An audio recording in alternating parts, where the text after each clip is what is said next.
তৃণমূলের দলীয় প্যাডে চিঠি লিখে কারখানার মালিকপক্ষের কাছ থেকে তোলা চাওয়ার অভিযোগ উঠল শাসক দলের দাপুটে নেতার বিরুদ্ধে। অভিযুক্ত জাহিদ হাসান খান হুগলির রিষড়া পুরসভার ভাইস চেয়ারম্যান ও ৫ নম্বর ওয়ার্ডের তৃণমূল কাউন্সিলর। ক্যান্সারে নেই আর ভয়, NCRI হবে এর জয়। আপনাদের ভরসা নেতাজি সুভাষচন্দ্র বোস ক্যান্সার হসপিটাল। দিন কয়েক আগে ভাইরাল হয় রিষড়া শহর তৃণমূল কংগ্রেসের লেটার হেড প্যাডে লেখা একটি চিঠি। তৎকালীন শহর তৃণমূল কংগ্রেসের সভাপতি জাহিদ হাসান খানের নামে ওই চিঠিতে রিষড়ার এক টেক্সটাইল কারখানার মালিকপক্ষের কাছ থেকে 10,000 টাকা চাওয়া হয়। তোলাবাজির অভিযোগ নস্যাৎ করে ভাইরাল চিঠিকে ভুয়ো বলে দাবি করেছেন রিষড়ার উপপুরপ্রধান। এই লেটার আমি কোনোদিন আমার পেড নেই, এটা ফেক পেড আছে, মিথ্যবাদী পেড। 2018 কথা নিয়ে কোথা থেকে চিঠি ছাপিয়ে নিজে ফলস বানিয়ে সাইন করে আমার নামে দুর্নীতি প্রচার করা হচ্ছে। ভাইরাল চিঠি নিয়ে দলেরই একাংশকে কাঠগড়ায় তুলেছেন রিষড়ার উপপুরপ্রধান।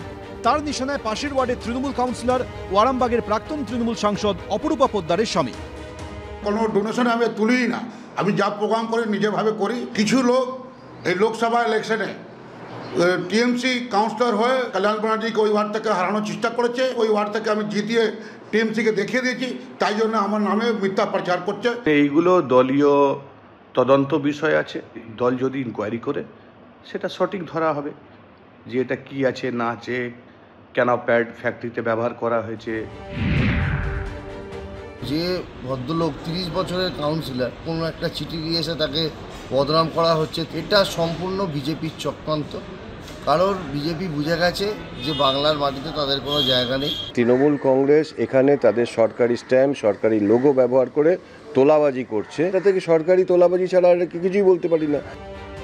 6 বছর আগে লেখা একটি ভাইরাল চিঠিকে ঘিরে হুগলিতে ফের প্রকাশ্যে তৃণমূলের গোষ্ঠীকোন্দল।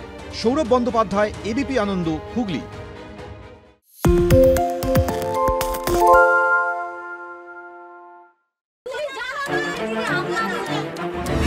বাংলা চেঁচামেচি চায় না, বাংলা খবর চায়। বাংলা খবর, বাংলার খবর। আরে চাটা দে। এই আমার একটা চা দেন। কি হলো আমারটা? বাংলা পক্ষপাত চায় না, বাংলা খবর চায়। বাংলা খবর, বাংলার খবর।